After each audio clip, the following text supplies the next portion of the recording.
ओम नमो ओंकारेश्वर देवताय नमः. ओम नमः शिवाय. ओम नमः शिवाय. अवधूत चिंतन श्री गुरुदेव दत्त. मंडळी, आज आपण जे घरातले दोष असतात, सर्वप्रथम आपण पितृदोष म्हणतो. हं? आणि ही पितृदोष आता अनेक कारणामुळे लागतो. हं? ते कारण पाहणार आहोत. हं? आणि त्यावर एक घरगुती उपाय, जेणेकरून तुमचा पितृदोष हा सौम्य प्रमाणात होतो आणि आपल्याला जी कामामध्ये येतो, काही अडचणी येतात त्या दूर होतात. हं? याबद्दल मी बोलणार आहे. आणि हा जो उपाय आहे, तोडगा आहे, हा फार पूर्वीपासून मी सांगतोय. हं? माझ्या माहितीतून बऱ्याच म्हणजे 20 वर्षे होत असतील हा उपाय सांगतो त्याला. हं? आणि या उपायाने, या तोडग्याने खूप लोकांना फरक आलाय, चांगला पडलाय, त्यांचं सुरळीत चाललंय. खूप जणांचे जे कामं आडले होते ते दूर झालेत. केवळ एक सोपा आणि बिना खर्चाचा उपाय आहे. मी अनेक व्हिडिओ याबद्दल सांगितलेले आहेत मागं. व्हिडिओमध्ये खूप वेळा बोललोय. परंतु काय होतं, वर्ष 6 महिन्याला हे सांगत राहावं लागतं. कारण खूप मंडळी नवीन जोडलेल्या असतात, त्यांना ही माहिती हवी असते. हं? आणि या व्हिडिओद्वारे प्रत्येकाला फोनवर बोलून अथवा सांगण्यापेक्षा व्हिडिओद्वारे माहिती सांगितली की घरच्या घरी करता यावं आणि समस्यातून बाहेर पडावं, या उद्देशानं मी हे सांगत असतो. तर आज आपण ज्या घरगुती अडचणी आहेत, हं? आणि याबद्दल उपाय पाहूया. तर पितृदोष. आता पितृदोष सोप्या भाषेमध्ये सांगतो. पितृदोष म्हणजे आपले जे पूर्वज आहेत, हं? त्यांच्या इच्छा, आकांक्षा काही अपुऱ्या राहिल्या असतील, तर हा दोष आपल्या पुढच्या पिढीला त्रास करतो. हं? त्यामध्ये काय होतं, बऱ्याच वेळेस आपले पूर्वज त्यांनी कुणाची तरी जमीन अथवा इस्टेट दुसरी काही असतं, जागा, सोनं, नाणं, पैसा, अडका, काहीतरी, समजा ज्याला का कुणी नव्हतं, म्हणजे संतती बाळ नव्हतं थोडक्यात, मुलगा नसेल आणि त्यांनी ते विकली असेल अथवा त्याच्याकडून आपल्याला काही दत्तक म्हणून कुणी आपल्याला घेतलं असेल, पूर्वजाला आपल्या कुणी घेतलं असेल आणि त्यामुळे ही संपत्ती आपल्याकडे आली असेल आणि त्याचा वापर जर आपल्या घरामध्ये होत असेल, तर हे असे त्रास होतात. हं?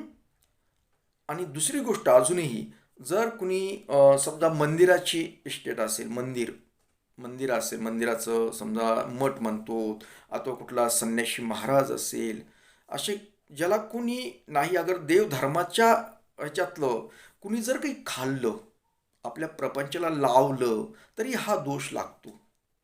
आता हे दोष लागल्यानंतर काय होतं ते पाहूया. घरामध्ये ताणतणाव निर्माण होतात, सुख समाधान लाभत नाही, पैशाला पैसा टिकत नाही, हं? धरलेलं काम होत नाही, म्हणजे पूर्वपदाला जात नाही. घरामध्ये मुलं शिकण्यात व्यत्यय येतो, शिकले तरी नोकरीच्या बाबतीत अडचणी होतात, लग्न वगैरे काही होण्यास व्यत्यय होतो, लग्न झालं तर संतती होत नाही. अशा अनेक गोष्टी आहेत की जेणेकरून या दोषामुळे होतात. अशा खूप आहेत. अपघात होणं, घरात कुणीतरी आत्महत्या करणं, घरातून निघून जाणं, अशा अनेक गोष्टी याच्यामध्ये येतात. हं? तर या गोष्टीसाठी याच्यावर उपाय म्हणून मी एक तोडगा सांगत असतो आणि अत्यंत सोपा आहे. खूप पूर्वीपासून मी सांगतो, दरवर्षी सांगतो म्हणतो ना मी, सांगत असतो. तर हा तोडगा म्हणजे आपल्याला काय करायचं आहे, अशा अनेक समस्यावर, त्यात आपण पितृदोषही म्हणूया. आणि या पितृदोषावर एक सोपा तोडगा म्हणजे अमावस्या दिवशी, आता जवळ आलेली अमावस्या, अमावस्या दिवशी जर घरातील वडीलधारी मंडळी असेल, त्या मंडळीनं, अगर घरात वडीलधारी मंडळी नसेल कोणी, तरी ज्या जोडीनं, आणि ज्याला जोडीच नसेल त्याने एकट्यानंही केलं तरी चालतो. आता हे करायचं आहे काय नेमकं, अमावस्या दिवशी आपल्याला एक नारळ घेऊन यायचं आहे. नारळ, श्रीफळ म्हणतो आपण त्याला. ते घेऊन यायचं. सकाळी लवकर आंघोळ करायची. जे आपण समजा घर आहे त्या घरामध्ये देवघर असेल, त्या देवघराच्या अथवा बैठक कुठल्याही ठिकाणी हं, आपण तिथली जागा स्वच्छ करून साफसफाई करून एक चटई अथवा 2 पाट आणि म्हणजे 3 पाट टाकायचे आपल्याला. ते कसे ते सांगतो. आणि या साहित्य काय आहे की आपल्याला एक 3 पाट टाकायची, ती जागा स्वच्छ केली. हं? देवाचा जो तांब्या म्हणतो तो आपण, त्याच्यामध्ये स्वच्छ पाणी घेऊन यायचं. आणि सर्वप्रथम आपल्याला नारळ फोडायचं अमावस्या दिवशी त्या ठिकाणी. देवाला नाही फोडायचा, घरामध्ये फोडायचं, आपल्या घरामध्येच. हं?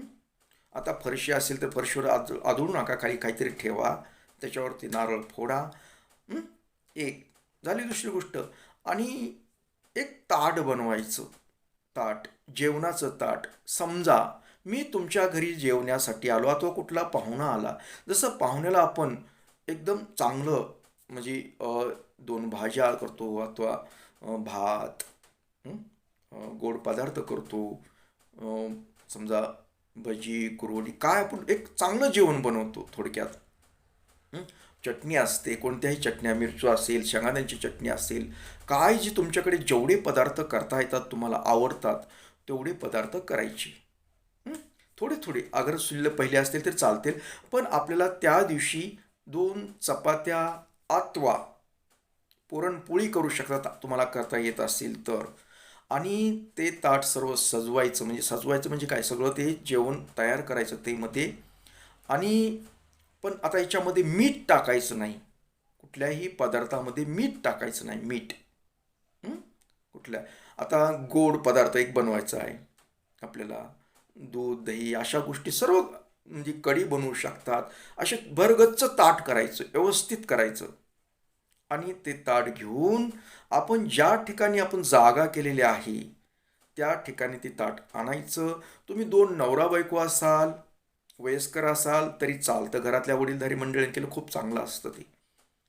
नसेल तरी, त्यांना नसेल होत तर तुम्ही तरुण असाल त्यानेही करू शकता. आता हे ताट आणून कसं बसायचं आहे आपल्याला, 3 पाट मांडायचे अथवा चटई खाली हाताने 1 पाट मांडा. दक्षिण दिशेकडून, दक्षिण दिशा आहे ना, त्या दक्षिण दिशेकडे तोंड करून आपण बसायचं आहे. तोंड करून बसायचं दोघांनी जोडीनं. पत्नीनं डाव्या हाताच्या शेजारी बसायचं. हं? आणि ते पुढील जे आपल्या मांडले दोघांच्या पुढे ताट, ते ताट पाटावर ठेवायचं. देवाचा जो तांब्या म्हणलं ते पाणी आणलेला तो तांब्या ते ठेवायचा बाजूला. आणि काय, नारळ जे फोडले आपण ते नारळाचा प्रसाद त्या ताटात ठेवायचा थोडासा. आणि दोघांनी अगोदर नमस्कार करायचा, तुमचा आशीर्वाद असो म्हणायचं. तुम्हाला जे तुमचे पित्र कुणी आठवत असतील तर त्यांचे नावं घेऊ शकतात.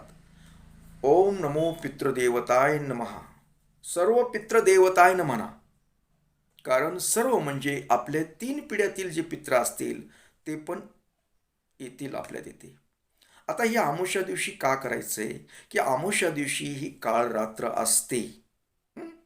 आणि अमावस्याला ही जी शंभूकडे ही जी असतात भूतबाधा वगैरे असे असतात लोक, अथवा त्याचे आत्मे, पूर्वजांचे आत्मे हे शंभूकडे येतात अमावस्या दिवशी. आणि त्याच दिवशी आपले जे पूर्वज आहेत, ज्याची का आपण इस्टेट खातो, ज्याची का जमीन जुमल्यात खातो, काही जी वस्तू वापरतो ते त्या घरामध्ये प्रवेश करत असतात. लक्षात घ्या, तुमच्या अवतीभोवतीच असतात ते. ते अदृश्य रूपाने आपल्यापाशी वावरत असतात. त्यामुळे आपण त्यांना नमस्कार, ओम पितृदेवताय नमः, सर्व पित्र म्हणा, मी नुसतं एका पित्रापुरतं बोललो, पण तुम्ही सर्व पितृदेवताय नमः म्हणायचं. आणि दोघांनी उजव्या हाताने पोळीचा घास मोडायचा, दूध असेल त्या दुधामध्ये बुडवायचा आणि खाली ठेवायचा. तुम्ही भाजी केली असेल त्याच्यात ती बुडवायचा, खाली ठेवायचा. भात असेल ती भात भाजी बुडवायची आणि तिथंच ठेवायचं. प्रत्येक पदार्थ तोडून, शिरा केला, गोड पदार्थ कुठला, लाडू केला असेल, मिरची, सर्व काही असं प्रत्येक असं करून ठेवायचं. दोनदा करायचं हे. त्यानंतर पत्नीनं बी तेच करायचं. पाणी फिरवायचं सभोवताली, नमस्कार करायचा परत एकदा. आणि ओम पितृदेवताय नमः. परत एकदा सांगतो की सर्व पित्र म्हणा तुम्ही. तुमचा आशीर्वाद असू द्या. हं? तुमची सेवा आम्ही जसं जमल तसं करतो. हं? तुमचा आशीर्वाद असू द्या. असं बोलायचं. मनातले मनात बोला. काय तुम्हाला त्यांच्याशी बोलायचं तेवढं बोला. हं? झालं. त्यानंतर आपण काय करायचं, ते देवाला वगैरे नैवेद्य ठेवायचं नाही बरं का. तर हे झालं आपल्या पित्रांना नैवेद्य दिला आपण. पित्रांना नैवेद्य दिला. आणि हा नैवेद्य जे आपण ताट आहे ते ताट उचलायचं. तुमची गच्ची असेल, कुठलं उंचीचं ठिकाण असेल, तुम्ही कसल्या घरात राहता, पत्र्याची असेल, गॅलरी असेल, काही असेल, त्या ठिकाणी उंचीवर नेऊन ठेवायचं. आता हे उंचीवर का ठेवायचं, तर उंचीवर ठेवल्यानंतर पक्षी, मग त्यात कावळाच येईल असं नाही, चिमणी, कुठलाही पक्षी अथवा कुठलाही जीव, छोटा छोटा जीव येऊ द्या, काय कुणाच्या रूपानं कधी आपले पित्र येतील आणि ते नैवेद्य खातील हे सांगता येत नसतं. त्याच्यामुळं ठेवून द्यायचं. आणि हे दिवसभरासाठी ठेवायचं बरं का, दिवसभरासाठी. आणि त्यानंतर दिवसभरासाठी ठेवल्यानंतर सकाळी जाऊन परत ते जायचं, ते ताट उचलायचं, राहिलं असेल अन्न काही त्याच्यामध्ये भाजी पोळी तर ते एका पेपरवर ठेवा तसंच अथवा कशावर, आणि ते ताट घेऊन या. नाहीतर गाय असेल तुमच्याकडे उपलब्ध तर गाईला चारू शकता. हं? झालं. आता हे ताट आपल्या पूर्वजच कुण्या बाईचं बी असू शकतं पित्र, तर त्यांच्यासाठी सुद्धा डबल करायचं चालतो. तुमच्या जर तुम्हाला माहीत असेल एखादी स्त्री तुमच्या ती तशी गेलेली असेल तर. हं? हे केल्यानंतर दुसऱ्या दिवशी उतरून ते गायला चारलं. यानं काय होतं की आपले जे पूर्वज आहेत हे तृप्त होतात. आणि हे तृप्त झाल्यानंतर आपल्याला जे अपयश येतं, कामामध्ये अपयश येतं, पैशाला पैसा लागत नाही, पैसा टिकत नाही, कर्जबाजारी होईल, घरामध्ये आजारपण आहेत, अशा अनेक अडचणी आहेत, त्या अडचणी हळूहळू दूर होतात. हं? एकदम नाही फरक पडला तरी दूर होतात, लक्षात घ्या. हं? आणि हे अमावस्या दिवशी का ठेवायचं हे तर तुम्हाला सांगितलं की अमावस्या ही काळ रात्र असते. त्या दिवशी, अमावस्या दिवशी आपले पूर्वज जे आहेत ते सर्व आपल्या सभोवताली येत असतात, शिवमंदिरात येत असतात, म्हणून हे करायचं असतं. हं? अशा पद्धतीनं हे घरच्या समस्येवर, पितृदोषावर हा एक घरगुती प्रभावी उपाय आहे. खूप लोक करतात आणि खूप जणाला अनुभव चांगल्या प्रकारे आलाय. हं? आता तुम्हाला प्रश्न पडला असेल की ही किती दिवस करायचं, किती अमावस्या करायचं. आपण कमीत कमी 5 अमावस्या केल्या आणि त्याच्यामध्ये तुम्हाला जर फरक वाटवला, हं? काही वाटला, फरक वाटला, थोडाफार जरी 10% जरी फरक वाटला तर ते चालू ठेवा. सतत तुम्ही जर करत राहिलात ना तर तुमचे पित्र सदैव तुमच्या पाठीशी राहतील, तुम्हाला आशीर्वाद देत राहतील. हं? झालं, एक लक्षात आलं तुमच्या. आणि त्याबरोबर अजून एक गोष्ट करायची. जी घरातली व्यक्ती प्रमुख असेल, कुणीही असेल, घरचा करता पुरुष असेल, त्यांनी सर्वप्रथम जे जेवण असतं दररोजचं जेवण, त्यातील एक कोरभर तुकडा एका प्लेटमध्ये काढून ठेवून ते गाईला चारा जागर पक्ष्याला ठेवायचा. नियमितपणे केलं तर हा पितृदोष कमी होतो, आपला नाहीसा होतो. हं? याचं नेम कसे येतं, कसं असतं की आपल्याला का पित्र त्रास देतात, ते आपलं जसं समुद्रातलं पाणी बाष्पीभवन होऊन ढग बनतात, पाऊस पडतो, परत ते नाल्यानी वगैरे जाऊन समुद्राला मिळतं, तसे आपलेच जे असतात पूर्वज ते आपल्याला त्रास देतात. हं? चक्र फिरत राहतं. म्हणून आपण हे करायला पाहिजे. केल्यानंतर तुम्हाला बऱ्यापैकी फायदा होत आहे. हं? आणि तुम्ही एवढं पितृदोष करण्यासाठी एवढा खर्च करता, त्यापेक्षा तुम्ही नियमितपणे केलं, घरच्या घरी केलं तर तुम्हाला किती फायदा होईल. हं? आणि एकदा 10 वर्षाला एकदा करून होतं का, चालतं का. जसं तुम्हाला दररोज जेवण लागतं तसं पित्रांना पण लागतं, लक्षात घ्या. हं? त्यांना पण भूक लागते. त्यासाठी आपणही प्रत्येक आमुष्याला करावं, नियमितपणे आपण घास त्यांच्या नावाने दररोज काढावा. हं? कुणाची पत्नी वारलेली असती तर त्या पतीनं त्या पत्नीच्या नावाने सुद्धा काढू शकतात. हं? अथवा कुणाचा पती वारला असेल त्यांनी पण हे करावं. कारण तिला सुद्धा सुख समाधान आरोग्य चांगलं लाभतं आणि तिचा जे आहे पती गेलेला त्याचा आशीर्वाद राहतो पाठीशी, सदैव तिच्या पाठीशी उभा राहतो, तिला कुठं अपयश येत नाही. ह्या अशा गोष्टी करायच्या असतात. हं? तर आता ही दुसरी गोष्ट काय आहे आणि याच्याबरोबर आपल्याला एक गोष्ट करावी लागते. म्हणजे ते करत करत जर तुम्हाला यामधून फायदा होईला तर आपल्या हातून शिवमंदिर असतं ना, शिवमंदिर. आता जसं का आपण सर्व लोकांना यातून म्हणजे बाहेर पडता यावं म्हणून आपण प्रत्येक आमुष्याला अन्नदान करतो, केवळ पितरांसाठी. हं? तुम्हीही तुम्हाला जसं घडन तसं करू शकतात. तुमच्या तिथं सोय असेल तुम्ही तिथे करा. नाहीतरी आपल्याकडे प्रत्येक आमुष्याला असं सोमवारी वगैरे बी होतं अन्नदान, पण प्रत्येक आमुष्याला हे पितरांसाठी अन्नदान हे केलं जातं. हं? का? जर तुम्हाला ह्याच्यातून फायदा मिळाला तर दान धर्म म्हणजे आत्मतृप्त करणे, त्यासाठी आमुष्याला जी का सर्वसामान्य माणसाला करता यावं. कारण काय होतं, हे जे अन्नदान असतं मोठ्या प्रमाणात खर्च होतो. मग त्याच्याला कोणाला वाटतं की अरे आपल्याच्यानं एवढं होत नाही, आपण थोडक्यात काही होतं का? तर आपल्याकडे कमी खर्चात थोडंफार काही तुम्हाला घडण तसं जरी दिलं तरी आपण मोठ्या प्रमाणात करत असतो, सार्वजनिकरित्या करतो हे अन्नदान. हं? तुमची इच्छा असेल की तुम्हालाही वाटलं की आपण अन्नदान करावं, तर तुम्ही आमच्याकडे जे नंबर आहे आमचा त्या नंबरवर व्हॉट्सअपला मेसेज करून तुमच्या पित्राचे नावं वगैरे पाठवायचे आणि तुम्हाला घडन ते, तसं काही नाही, जे घडन ते तुम्ही दान करू शकतात. अन्नदानासाठी देणगी दक्षिणा वगैरे पाठवू शकतात. त्याच्यामुळे सुद्धा तुम्हाला चांगल्या प्रकारे फरक पडतो. कारण अन्नदान हे करणं अत्यंत गरजेचं असतं पितृदोषासाठी, अगर आपल्या घरातील काही दोषासाठी. हं? तर मला वाटतं की हा तोडगा तुम्हाला समजला आहे. जरी याबद्दल काही अधिक माहिती हवी असेल तर माझा नंबर आहे, त्या नंबरवर मेसेज करायचा. व्हॉट्सअप नंबर आहे हा. फोन जसा मला वेळ भेटला तर मी फोनवर बोलतो. हं?